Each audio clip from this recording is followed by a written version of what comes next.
आदरणीय श्रोताजनों, कालिया का मर्दन हो, बड़े ध्यान से सुनना। कालिया को मारा नहीं जाता। कालिया मीन्स काम, क्रोध, लोभ, मोह, अहंकार, आलस। काम, आप बहुत व्यस्त हैं तो अपने कुछ काम को छोड़कर उसका मर्दन करो। आप लोगों में से बहुत सारे लोग व्यस्त होंगे, मुझे लगता है, किसी की बच्चों की पढ़ाई, किसी की नौकरी, किसी की दुकान, लेकिन आप सब लोग यहाँ पर आए हैं ना, और यहाँ पर बैठे हैं, यही काम का मर्दन है। अच्छा, आप सब लोगों में से गुस्सा कौन कौन को आ रही है अभी बैठे बैठे? किन्हीं किन्हीं को जगह नहीं मिली वो वाली तो ऐसा लग रहा हूं, लेकिन आप जहां जगह मिली वही बैठ रहे हैं, ये क्रोध का मर्दन है। और लोभ का मर्दन कैसे होता? मुझे ये भी मिल जाता, मुझे भी मिल जाता, लेकिन यहाँ आके ऐसा लग रहा है बस कन्हैया मिल गया, बस सब मिल गया, ये लोभ का मर्दन।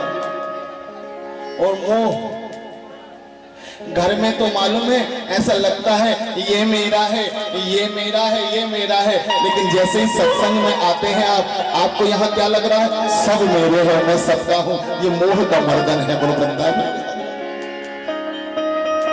और अहंकार, मैं यहाँ पर देख रहा हूं धूमा के बहुत प्रतिष्ठित लोग बैठे हैं, उनके लिए जोरदार ताली बजाइए।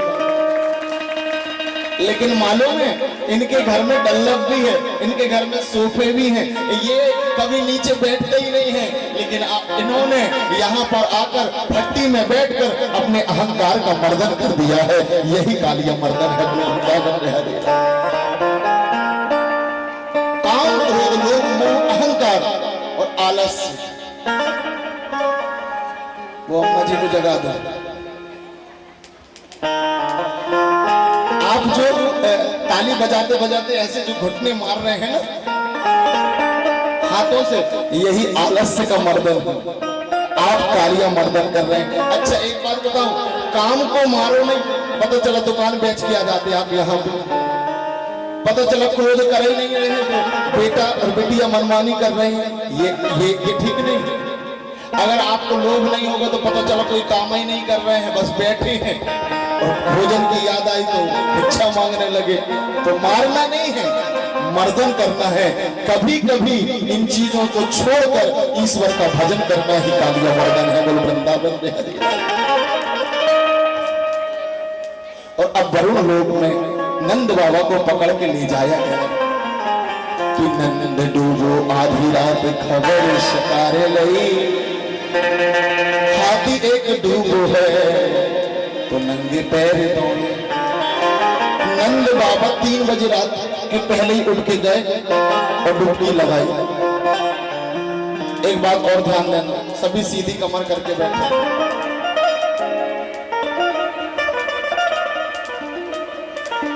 आपको पता है हम लोग आजकल मनमर्जी करने लगे, वेदों की तो बात ही नहीं मानते, और अगर जिससे भी पूछो तो कहते भैया मन चंगा तो कठौती में गंगा बस, बोले नहा लो, बोले भैया हम तो मन में भगवान रखते। अच्छा, जो ज्यादा ही मन की बताए ना तो एक आध दिन के लिए दीदियों से निवेदन है, जो बच्चे जो पति की भैया मन चंगा तो कठौती में गंगा, तो एक दिन भोजन बंद करवा दो, बोले मन ही से खा लो। हाँ, एक दिन बोले अगर वो कहे भोजन ला, बोले मन से खाओ। वो कहे कूलर चालू कर, बोले मन से समझ लो कि कूलर चालू है।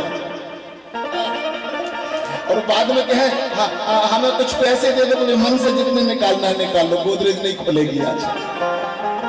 ज्यादा मन ही मन करते हो। अगरबत्ती लगाने की कहो तो मन से लगा लीजिए, और जब गिड्डी की बारी आती बोले जल्दी दो, ले लो मन से। तो जाकर मन वालों को थोड़ा सबक भी सिखाया करो। हम लोग विवेकी हैं थोड़ी थोड़ी। तो आदरणीय श्रोताजनों, नियम, भगवान नियम के विरुद्ध जो जाता है उसको भगवान सहायता करते तो हैं, लेकिन उसको सबक सीखने के बाद। नंद बाबा डूबे हैं, ये गए नहीं, सुबह गए तो वरुण देवता से छुड़ा के लाए। नंद बाबा समझ गए ये मेरा कान्हा ब्रह्म है जिसकी सब जगह पहुंच है। देखिए आदरणीय श्रोताओं, पूजन भक्ति में सच्ची लगन होनी चाहिए, ज्यादा दिखावा नहीं होना चाहिए, ये भी सब है। लेकिन लगन में भी हमें समय का, नियम का और किसी को तकलीफ ना हो इसका ध्यान रखना चाहिए। जब 3 बजे रात को इन्होंने डुबकी लगाई तो नींद खराब हुई वरुण देवता की, इसलिए इन्हें सजा मिली। बोलो वृंदावन बिहारी। मैं कुछ बुजुर्गों से निवेदन करना चाहता हूँ। कई बुजुर्ग ऐसे होते हैं जो कहो 2 बजे नींद खुल जाए तो घंटी बजने लगे। बहुएं कहते हैं सो जाओ ना, बोले अच्छा पूजन पाठ भी नहीं करने दोगे। तो ऐसे बुजुर्गों से निवेदन है, पलंग में सोए सोए ओम नमः शिवाय नमः कहा करो, हरे राम हरे कृष्ण। नहीं तो एक उदाहरण सुनो, एक ड्राइवर था, वो बहुत तेज गाड़ी चलाता था और जहां भी कट मारता था वहीं आदमी की जान सूख जाए और कहे भगवान आज भर बचा लो बस प्रभु। एक पंडित जी थे बड़े उद्यमी, 2 बजे रात को टेप रिकॉर्डर चालू कर दे, पूरे गांव के तकिया लगा के सोए कान में और एक ही निवेदन करे प्रभु जी पंडित जी को जल्दी उठा लेना। बोले क्यों? ये मरेंगे तब सोने को मिलेगा।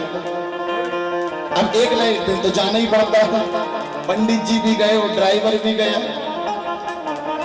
यमराज जी ने दोनों की हिस्ट्री निकाली। बोले पंडित जी को नरक दो और ड्राइवर को स्वर्ग दो। पंडित जी नाराज, यमराज से बोले अन्याय कर रहे, पूरी जिंदगी परमात्मा का भजन करवाए। बोले करवाए कम तंगाए ज्यादा।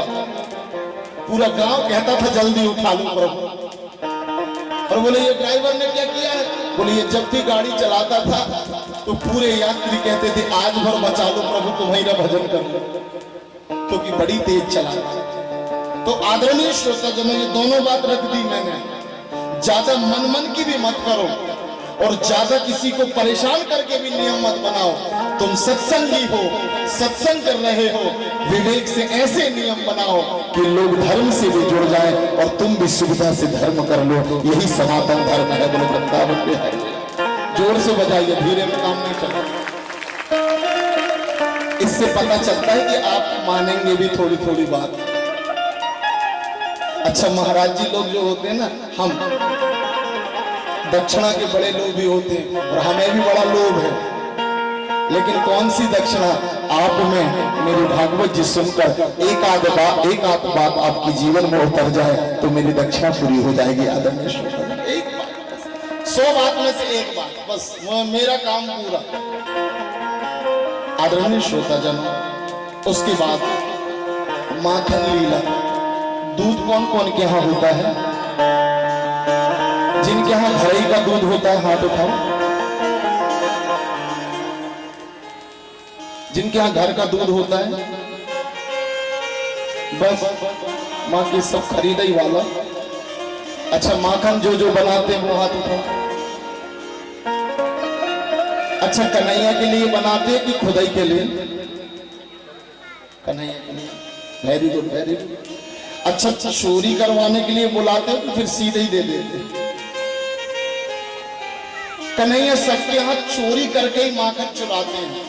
आप अगर सीधे दोगे तो कन्हैया नहीं खाते हैं बड़े, क्योंकि सीधे में तुम इतना दोगे और चोरी करते हैं तो पूरा चुराते हैं जितना उनको चाहिए। आज गोपियों के यहाँ कन्हैया गए और माखन चुराए और गोपी की जो चोटी है ना, जितनी वो दीदी की बड़ी चोटी है वैसे ही चोटी थी, तो एक पार्टी में बांधी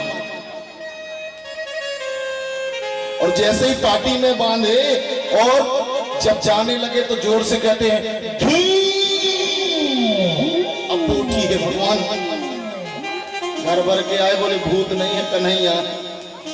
सबने सलाह करी, बोले चलते हैं आज कन्हैया की शिकायत बताते हैं। तो काकी के पास गए, काकी तेरा कन्हैया चोर है, बिगड़ा है।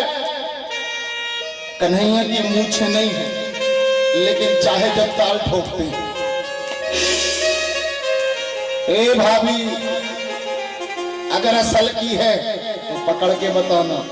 अच्छा भाभी भी देवर को बिल्कुल शर्त लेने में कभी हिचकिचाती नहीं। बोले सुनो देवर जी हमारे यहाँ आना तो देखते।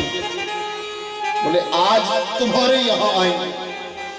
अब कन्हैया गए अच्छा भाभी भी बड़ी चालाक, ऐसी मटकी टांग दी, बीच में घंटी टांग दी, जहां से भी हाथ डालो वहीं बजेगी। और आगे से पानी लेने गई और पीछे से आके छिप गई। अब कन्हैया अपनी टोली के साथ गए तो नीचे 4, फिर 3, फिर 2 और सबसे ऊपर श्रीमान जी देखे तो मटकी में घंटी। अब कन्हैया के सामने तो जड़ भी बोलने लगते हैं। कन्हैया ने घंटी से कहा, ए घंटी। घंटी ने कहा, जी हुजूर, जब तक मेरे ना खा ले सब मित्र तब तक बजना नहीं। बोले जी आप जो कहेंगे वही हो। भैया सबका पेट भर गया, सबने कहा हाँ अब तुम खाओ। और जैसे ही कन्हैया खाने लगे घंटी टन टन टन बजने लगी। घंटी चुप रहे चुप रहे। घंटी ने कहा, सुनो कन्हैया, पूरी दुनिया भोग लगा ले हम नहीं बजेंगे, लेकिन हमारे मोहन भोग लगाए और हम बजे ना तो घंटी बनने से फायदा क्या है, हम तो बजेंगे। इसी के लिए तो युगों से घंटी बन के हम इतने यात्रा करे हैं। एक दिन हमारा मोहन भोग लगाएगा और हम बजेंगे, हम तो बजेंगे। हम बोले पकड़ा जाएंगे। जैसे ही घंटी बजे तो भाभी आई, हाँ देवर जी। तो नीचे के फरार, और नीचे के फरार तो बीच वाले, और बीच वाले तो सबसे ऊपर वाले। भाभी गलती हो गई। सुबह तो बड़ी मूछ मीठ रहे थे, अब गलती हो गई। और मालूम भाभी, हमने ना तुम्हारे लिए ना एक देवरानी ढूंढे हैं, तो नाम राधा है। तो अगर बदनामी हो गई तो फिर शादी नहीं हो पाएगी, हम कुंवारे ही रह जाएंगे। रह जाओ, मेरी भी छोटी बहन है, थोड़ी काली है लेकिन तुम्हारे रंग की है। अब तो मैं तुम्हें ले जाऊंगी, खूब मूंचो बैठे हो। ले जाने लगी। अब गांव के एक रिवाज होता है, पल्ला बड़ा ही डालते हैं, उत्तर प्रदेश तरफ और ज्यादा। इनने पल्ला डाली, इसका पति आ रहा था। कन्हैया ने इशारा से बोला, हमारी माँ ने व्रत रखा है, बड़ी बड़ी गुलाब जामुन दे रही हैं, लेकिन पति पत्नी एक साथ जाएंगे तब देंगे। तू नहीं था तो मैंने कहा मैं ही बन जाता हूँ पति, तुझे भी मिल जाएंगे। तो भाभी ने कहा ठीक है, तू आ गया है। और यहाँ कहते हैं भाभी हाथ दर्द कर रहा है, ये वाला पकड़ लेना।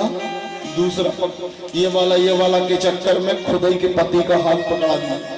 और जैसे ही पकड़ाए और पीछे के दरवाजे से पहुंचे, मैया पूरे दुश्मन हो गए मेरे। मैया ने कहा क्या बात, बोले गोदी में सुला ले। इतने में पूरा गांव घूम के गोपी आई और आवाज लगाई, ए मैया खोल दरवाजा, देख तेरे लाला को पकड़ के लाई हूं। कन्हैया उठ के कहते, देख ले मैं तो तेरी गोद में हूं, कौन को लाई होगी पकड़ के। हाँ रे कन्हैया, मेरे लाल के पीछे पड़ गए सब। अंदर से यशोदा मैया ने कहा, अगर मेरा लाला नहीं हुआ तो। बोले मैं झूठी, मेरा ससुराल झूठा, मेरा माँ का झूठा। दरवाजा खोला यशोदा मैया ने। बोले कहाँ है? बोले ये देख। देखी तो खुदाई का पति। तुम कब आए? बोले तू घसीट से ला रही थी। अब तेरे मेरे बड़े दादा खड़े थे, मेरे बड़े भैया खड़े थे, पिताजी खड़े थे, मैं बोल भी नहीं पा रहा था और तू घसीटे ला ही रही थी। सब कहे क्यों, क्या बात है, तेरी बहू आगे आगे घसीट के कहाँ ले जा रही, मैं बोल भी ना पाऊं। बोले सबके सामने मैंने तुम्हारा हाथ पकड़ के लाई। बोले हाँ। तो शर्मा के भागने लगी। जैसे ही भागने लगी तो कन्हैया ने कहा, भाभी कैसी रही? बोले अब खाई तो खाई, अब राम दुहाई।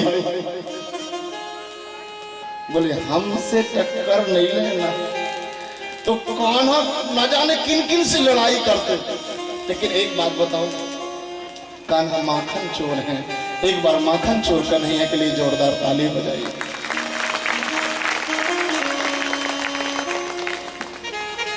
भारतीय संविधान या विश्व के इंटरनेशनल संविधान में एक कानून है, 11 वर्ष तक का बालक अगर कोई अपराध करता है तो उसको उसकी सजा नहीं मिलती, बाल सुधार गृह में उसे पहुंचाया जाता है। कन्हैया इस संसार में 11 वर्ष के बन के आए। क्यों आए मालूम? क्योंकि ये एक चीज की चोरी करने आए हैं। सभी ध्यान से सुनना, हम लोग जो कर्म कर रहे हैं ना, वो एक मटकी में अपने हृदय में रख रहे हैं। जिन जिन के हृदय हो वो उस पे हाथ लगा लो। अच्छा, किस तरफ होते हैं हृदय पता है? दाएं तरफ होता है, दाएं तरफ होता है। कुछ लोग आश्चर्यचकित बोले अभी पता तो नहीं हुआ। अच्छा, आजकल व्यक्तियों की इतनी भी फुर्सत नहीं है कि दिल की धड़कन भी देख सके कि चल रही है कि नहीं। बहुत व्यस्त है, काम एक भी नहीं और फुर्सत बिल्कुल नहीं। बोलो वृंदावन बिहारी लाल। तो बता दूं आपकी जानकारी के लिए कि बाएं तरफ होता है। इसके हृदय के अंदर एक मटकी होती है जो कर्मों की मटकी होती है, जिसमें अच्छे कर्म माखन होते हैं और बुरे कर्म खराब माखन होता है। और इस दुनिया में न राम, न शिव, न दुर्गा जी, न अल्लाह, न यीशु सब संविधान में बंधे हैं।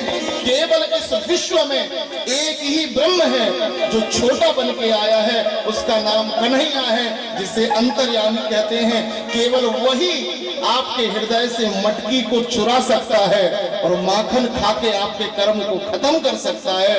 और कर्म को खत्म करके और जो बुरा वाला माखन है उस माखन को बगरा के आपकी मटकी को जो कर्मों की है उसको तोड़कर बिखरा के समाप्त करके और आपका रिकॉर्ड को समाप्त करता है। और यमराज के सामने जब आप जाते हैं तो आपका कोई रिकॉर्ड नहीं रहता, तो आप सीधे वैकुंठ पहुंच जाते हैं। बोलो वृंदावन बिहारी लाल की। ये है कान्हा की माखन चोरी। इसलिए कृष्ण से प्रेम करोगे तो कर्मों की मटकी फूटेगी, और नहीं तो कई बार जन्म लोगे, कई बार मरेंगे। ध्यान देना। और कितनी बार जन्म लोगे? कभी सांप बनना पड़ेगा, कभी बिच्छू बनना पड़ेगा, कभी बिल्ली बनना पड़ेगा, कभी कुत्ता बनना पड़ेगा, कभी शेर बनना पड़ेगा, कभी हाथी। और 84 लाख योनि में 83,99,999 की मटकी नहीं चुराते। केवल मानव योनि में जो उनसे प्रेम करते हैं उन्हीं गोपियों की मटकी चुराते हैं और उन्हीं को वैकुंठ पहुंचाते हैं। बोलो वृंदावन।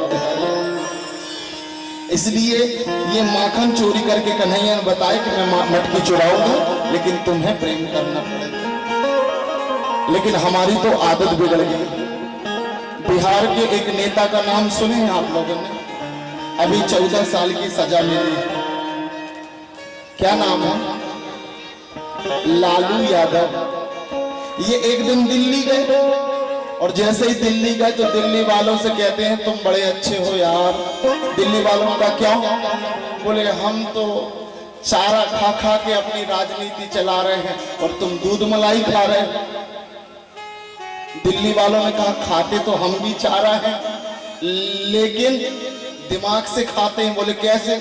बोले हमने अपने घर में एक गाय पाली है, चारा को लाते हैं, गाय को डालते हैं, दूध निकालते हैं और फिर उसकी मलाई बनाते हैं, फिर उसको खाते हैं। बोलो वृंदावन बिहारी लाल। और तुम सीधे चारा लाते हो, सीधे खा जाते हो, इसलिए चारा घोटाला में पकड़ा जाते हो और 14 साल के लिए जेल जाते हो। बोलो वृंदावन बिहारी लाल। तो इससे क्या शिक्षा मिली? आप जो कर्म करते हो, ड्यूटी से 30,000 कमाते हो, व्यापार से 50,000 कमाते हो, खेती से 1 लाख कमाते हो और सीधे खुदाई में उड़ा लेते हो और फिर फंस जाते हो तो नर्क और 84 लाख योनि में भटकते हो। अगर उसी पैसे में से अपने भांजा भांजी, अपने बहन, अपने कन्याओं के लिए, गरीबों के लिए, असहायों के लिए जिस दिन खर्च करने लगोगे तो वो असहाय, वो गरीब, वो जरूरतमंद वही गाय है। आप अपने कमाई की घास को उन्हें खिलाओगे और वो जो आशीर्वाद देंगे और उस माखन को खाओगे तो सीधे माखन खा के वैकुंठ पहुंच जाओगे। बोलो वृंदावन।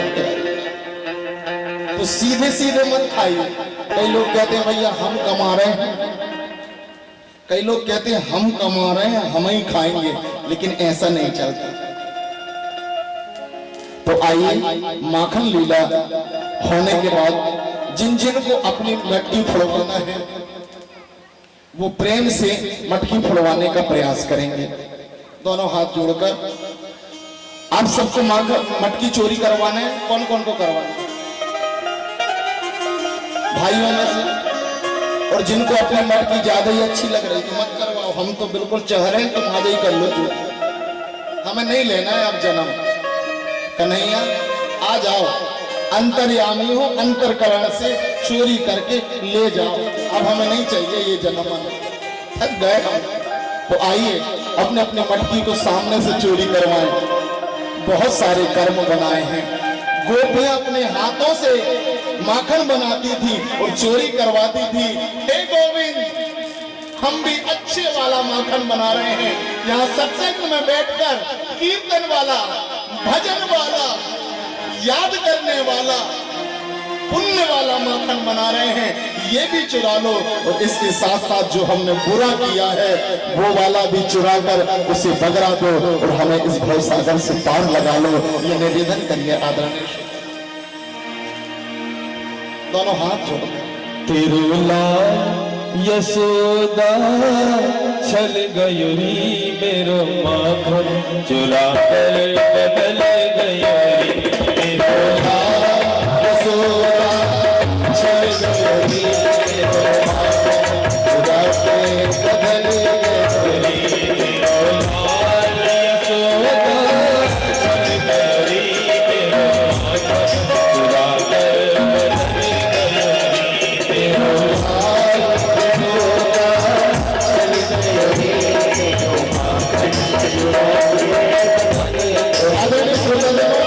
यशोदा कौन है? वेद यशोदा है, धर्मराज यशोदा है, इस दुनिया के शास्त्र यशोदा है। जब मरने के बाद वेद शास्त्र धर्मराज पूछते हैं तुमने मटकी चुराई है? तो कन्हैया छोटे से कहते हैं मैंने नहीं चुराई ना मैंने फोड़ी। ये बदल जाते हैं लेकिन मटकी चुरा के हमें भाव से पार लगा देते हैं। क्योंकि छोटे हैं इसलिए कोई कुछ कह भी नहीं पाता है। हाथों की सेवा करने से काटने के लिए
माखन चोरी हो चुकी है, आप सब कर्मों से मुक्त हो गए। यहाँ जो जो बैठे हैं ना, आप लोगों की तो फाइल गुम हो गई। ये बड़े चोर आदमी है। एक बार कन्हैया के लिए फिर से ताली बजा लीजिए। देखो भैया, अब तुम्हारी परेशानी है, वेद पूछे पुराण पूछे क्या करे, चोरी करे हो तो अब तुम ही जवाब देना। अच्छा, नंबर 1 के झूठ बोलने वाले छोटे बच्चे कौन क्या बिगाड़े। आदरणीय श्रोता जनों, ये बहुत बड़ी और बहुत सरल मुक्ति की कथा है। मैं भागवत की कथा को मुक्ति का ग्रंथ कहता हूँ, भक्ति का ग्रंथ कहता हूँ, शक्ति का ग्रंथ। ये ऐसा ग्रंथ है जो विश्व में हमें मिला है। अच्छा, हमें भी ऐसे ही नहीं मिला है। भाग्य उदेन बहुजन्म समर्जितेन सत्संगमम च लभते पुरुषो यदा। एक दो जन्म नहीं, कई जन्मों के पुण्यों का ये प्रभाव है। पुण्य याद नहीं है, जन्म याद नहीं है, लेकिन प्रमाण है। यहाँ आप बैठे हैं, इसका मतलब आप पुण्य आत्मा है। वृंदावन में हरे रासलीला शुरू हो रही है। सभी सीधी कमर करके बैठे, क्योंकि रासलीला आज हम सटीक रूप से रास तक पहुंचे। भगवान पीतारात्र सरदूत फूल मल्लिकः विचरन्तु मनश्चक्रे योग माया पश्यता। रास शुरू हुई। रास मीन्स आत्मा से परमात्मा का मिल। भगवान ने स्वागत किया, आइए आइए आइए। सब कहते हैं हाँ हाँ आपने बुलाया है। तो सब जैसे ही पहुंची तो कन्हैया गोपियों का स्वागत करते हैं। स्वागतम वो महाभागा प्रिय किं करवाणि वा ब्रजस्य नाम वयं क्वचिन् व्रता मदन कारण। आइए, लेकिन रास के पहले मैं एक कहानी सुनाना चाहता हूं तुमको। कन्हैया ने 2 जगह प्रवचन किया है। एक महाभारत में जहां पर सब तलवार लेके खड़े थे वहां, और दूसरी तरफ जब सारी गोपियां कन्हैया से मिलने के लिए आई तो श्रीमान जी प्रवचन सुनाने लगे। ये अनोखे हैं। एक तो लड़वाने के लिए, धर्म अधर्म के युद्ध के लिए बुलाए, वहां प्रवचन, और एक यहाँ बांसुरी बजा के रास करवाने के लिए बुलाए, वहां प्रवचन। बोलो राधे राधे। इनके प्रवचन अनोखे। बैठ गए। मालूम गोपियों, सब गोपियां कहती हैं नचाने बुलाए थे, कथा सुनो इनकी। मालूम गोपियों, एक पति और एक पत्नी थे। पति पत्नी ने यज्ञ करे, पति थक गया, पत्नी की गोद में सो गया। अब उसके 2.5 वर्ष का बेटा था, वो यज्ञ कुंड में गिरने लगा। अब बताओ, पति को उठाना चाहिए और बेटा को गोद में लेकर बचाना चाहिए कि नहीं? गोपियां कहती है प्रश्न मत पूछो, तुम ही बताते जाओ। बोले उस गोपी ने नहीं बचाई क्योंकि पति की नींद को खराब नहीं करना चाहिए। आपको पता है दीदियों, और अगर उठाओ भी ना तो पति के, आप लोग कान बंद कर लेना पीछे वाले भाइयों, आपके काम की बात है, नहीं तो आज ही से हमारी दीदियों के मैं दुश्मन बन जाऊं तो कल से आएंगे। पति की जब भी नींद खोलो ना तो थोड़ी थोड़ी पैर दबाते हुए खोलना चाहिए। हाँ, कई दीदी कह रहे हैं नई समस्या। अच्छा, अब बेटों को जगाओ ना, ये जगाने के नियम बता रहा हूँ। बेटों को जगाओ ना तो ऐसे करके, ऐसे सिर में हाथ फेरना चाहिए। और दीदियों से निवेदन है, माता पिता और गुरु की वाणी जो होती है वो पूरी लगती है। कई कई माताओं की आदत होती है, अगर बेटा बेटिया उठते नहीं बोले तेरी बन गए, तेरी जय हो जाओ। सॉरी, मैं थोड़ा सा क्या है, ज्यादा भाव में बह गया। आप कहती तेरी जय हो जा, जल्दी उठ जा, अभी तक नहीं उठ रहा। तो ऐसे नहीं उठाना, सिर में हाथ फेर के उठाना, ठीक है। और आदरणीय श्रोताजनों, उठाने का नियम बताया तो बोले वो जो बालक गिर रहा था ना, उस पत्नी ने नहीं उठाया। बालक जैसे ही गिरने लगा, यज्ञ नारायण भगवान ने उसकी पतिव्रता की रक्षा करी, पतिव्रत की, और देखो बालक को बचा के दे दिया। गोपियों ने कहा हाँ तुम क्या बताना चाह रहे? बोले तुम्हें शर्म नहीं आती, तुम आधी रात को छोड़ के अपने पति को मेरे पास आई। गोपियों ने कहा बड़ी आफत है यार, एक तो बांसुरी खुद बजाए, बुलाए भी खुद। और अब हम आ गए तो ले, अब जैसे मान लो उदाहरण के लिए हमने आपको निमंत्रण दिया, पंपलेट लगवाया, बुलाया, आप आ गए, हम कहें क्यों आए, तो आप लोगों को बुरा नहीं लगेगा? वाह, एक तो बुलाए और ऊपर से कह रहे क्यों आए। गोपियों ने कहा अब तुम कहा कथा बता रहे तो हमारी भी कथा सुनो। तो एक गोपी बैठी ऊपर और एक गोपी ऊपर बैठी और कन्हैया को नीचे बैठाला और अब वो गोपी कथा सुना रही और कन्हैया कथा सुन रहे हैं। बोले सुनो, एक पति पत्नी थी, पति विदेश जा रहा था और पति विदेश जा रहा था तो पत्नी ने कहा तुम 15 साल के लिए जा रहे हो तो मुझे तुम्हारी फोटो दे दो।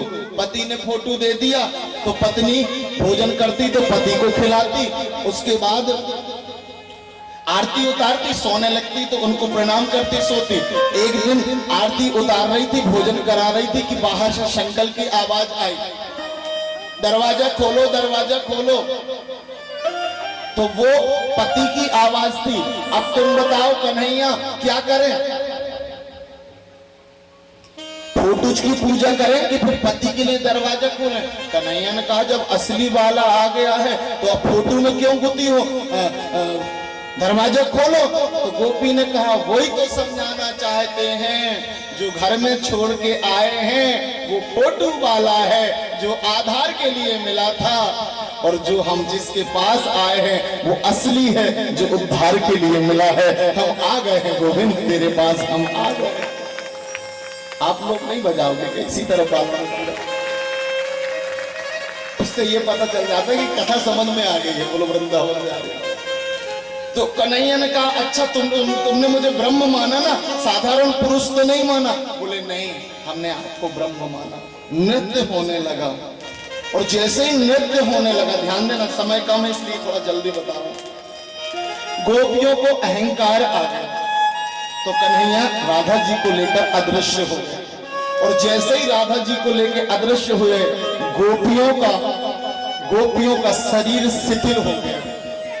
मैंने एक दिन बताया था ना, अगर मुझे अब भी अटैक आ जाए, ध्यान देना, आप लोग ज्यादा टेंशन ना लें, 2 दिन बाद ही आएगा। मैं उदाहरण दे रहा हूं, बलि का बकरा बन रहा हूं। अगर मुझे अटैक आ गया और मैं चला गया तो तुम लोग क्या कहोगे? गणेश प्रसाद दुबे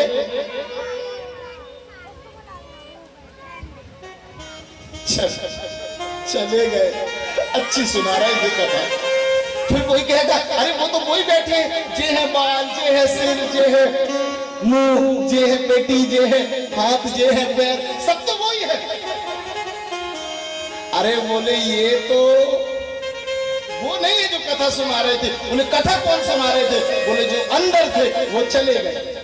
और बोले जो ये तो 12 घंटे में जलाना पड़ेगा नहीं तो महकने लगेगा। बोलो राधे राधे। इसका मतलब क्या है?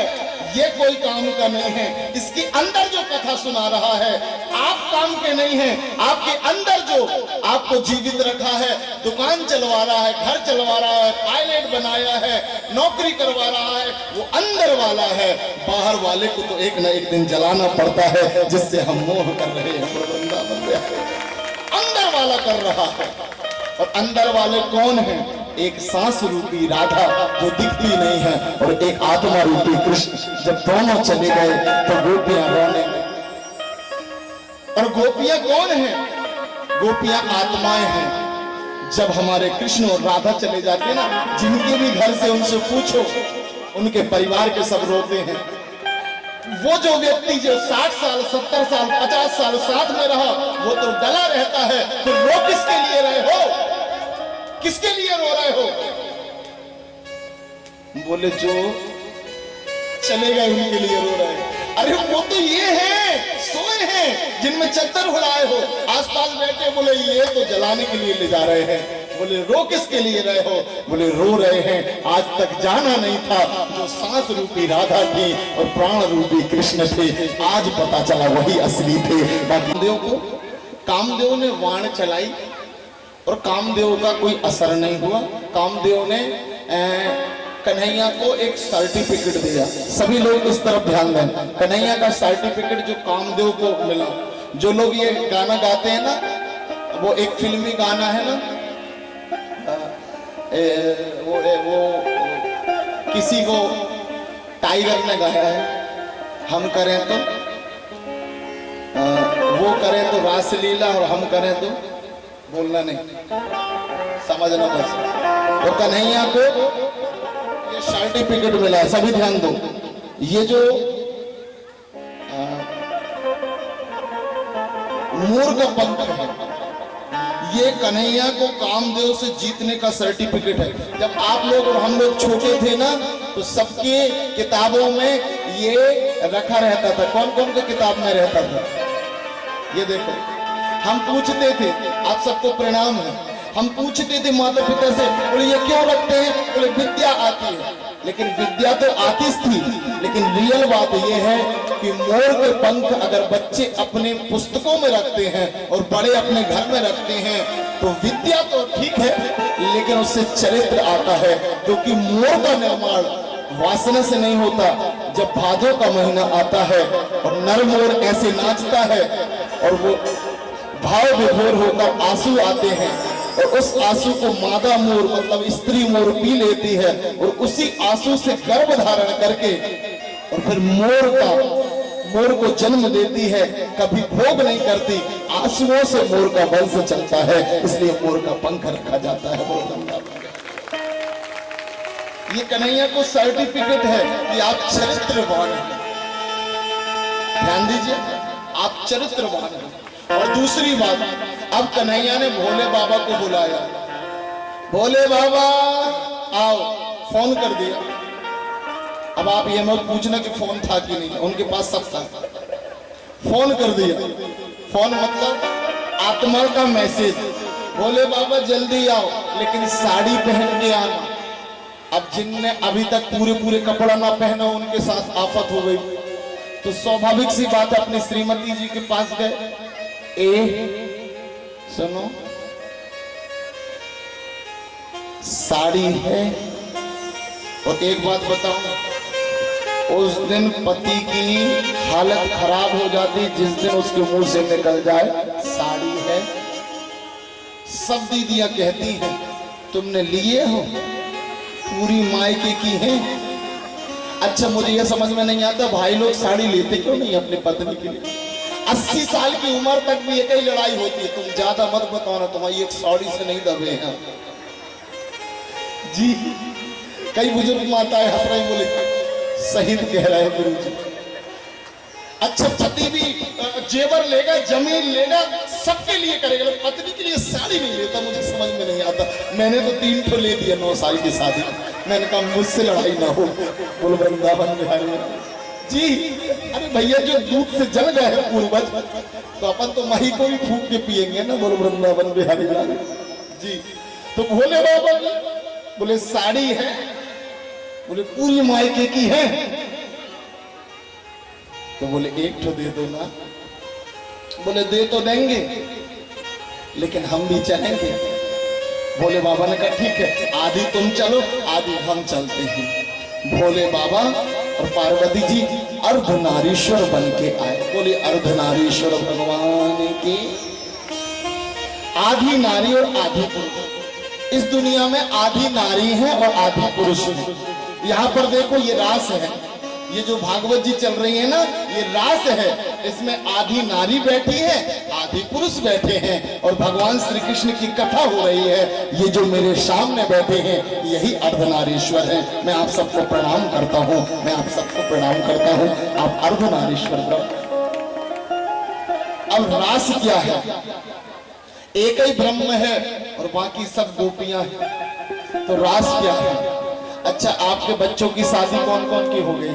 बेटों की शादी जिन जिन की हुई हाथ उठाओ, दीदियों में। अच्छा, बेटों की शादी जब हुई तो जितने घर के पुरुष हैं वो तो चले गए बारात। आप लोग घर में थी तो क्या सो गई थी?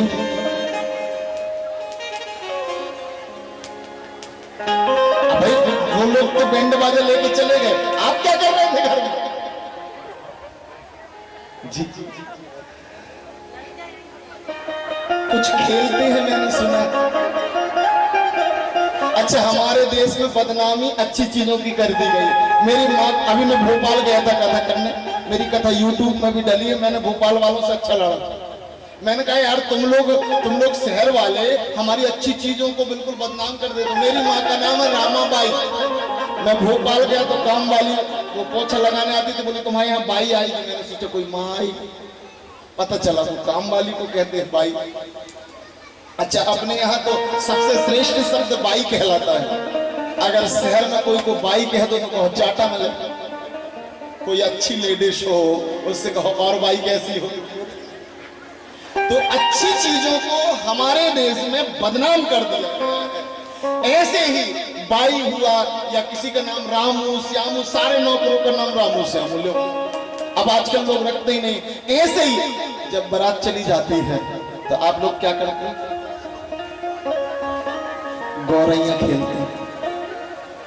अच्छा, गौरैया खेलते तो मालूम है, एक बार मैं हमारी दीदियों को, भाइयों को जय सिया राम करता हूँ, शुरू में जय श्री कृष्ण, दीदियों को प्रणाम करता हूँ। क्यों करता हूँ मालूम है? क्योंकि दीदियों को धर्म पत्नी और श्रीमती कहा जाता है, जो जब आती हैं तो अपने पति को धर्म से जोड़ती हैं, और जो पति की बुद्धि खराब रहती है उसको श्रीमती देती हैं। ऐसी मेरी माएँ हैं गुरु वृंदावन बिहारी। हाँ, तो आप लोग क्या करते हैं? जैसे ही बारात गई और इनकी पहली प्लानिंग होती, ससुर जी वाले धोती कुर्ता, पति वाले पैंट शर्ट, फिर कोई चाचा ससुर बनेगा मूछ लगा, हाँ बिल्कुल, कोई बच्चा बनेगा और पूरी रात गौरैया होती है। लेकिन जैसे ही सुबह होता है, जो दीदियां साड़ी पहनी रहती हैं वो साड़ी में रहती हैं, और जो पैंट शर्ट धोती कुर्ता कुर्ता पैजामा पुरुष के कपड़े पहनती हैं, मूछ लगाती हैं, वो फिर से साड़ी में आ जाती हैं और ये दुनिया वालों को बताती हैं ये संसार भी एक रास रूपी गौरैया है। कोई ने धोती कुर्ता पहना है, कोई ने पैंट शर्ट पहना है, कोई ने कुर्ता पैजामा पहना है, लेकिन जब मुक्ति का समय आता है तो सारी आत्मा साड़ी पहनती है और केवल एक परमात्मा पति होता है, और हम सब आत्माएं स्त्रियां होती हैं और अपने पति के रास में सम्मिलित होकर बैकुंठ जाती हैं। बोलो वृंदावन बिहारी लाल की। यही गौरैया है। ये जितना भी संसार है, जितने भी पुरुष दिख रहे हैं, चाहे धोती कुर्ता वाले, पैंट शर्ट वाले, ये सब आत्मा है। केवल ये गौरैया खेल रहे हैं। ज्यादा गौरैया मत खेलो, एक बार अपने अस्तित्व में आओ और आत्मा का दर्शन करो। यही रास है और यही महारास है वृंदावन में। तो आइए, हम रास तक पहुंच गए। आइए 2 मिनट अपने कन्हैया, क्योंकि त्रिलोकपति एक ही है, हम सब तो आत्मा है। आत्मा स्त्री है और उसका सही स्वरूप। एक बात बताऊं, मुझे दीदियों से बड़ी जलन होती है। अब भाइयों को सबको हो रही होगी आज तो, क्योंकि आप लोगों को कृष्ण के बनने के लिए कुछ नहीं करना पड़ रहा है। साड़ी पहने ही हो, मांग भरे ही हो, मंगलसूत्र पहने ही हो, चूड़ी पहने ही हो, और कन्हैया के सामने बैठे ही हो तो कन्हैया के बन गए। हमें तो आग बंद करना पड़ेगा, आपकी साड़ी उधार लेना पड़ेगा, उनके लिए मंगलसूत्र पहनना पड़ेगा और उनके लिए चूड़ी पहनना पड़ेगा। अपने पुरुष के अहंकार को त्याग कर कन्हैया के लिए सजना पड़ेगा। हो सकता है कई जन्म लग जाए, इस जन्म में ना हो पाए, लेकिन आप लोग इसी जन्म में मुक्त हो जाएंगे, ऐसा मेरा विश्वास है। आपने गौरैया को समझ लिया और गौरैया के तत्व को जान लिया। बोलो वृंदावन बिहारी लाल। आइए उस परम तत्व तक पहुंचे। आत्मा से परमात्मा को पाने का नाम ही महारास है, रास है। दोनों हाथों की सेवा।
पवन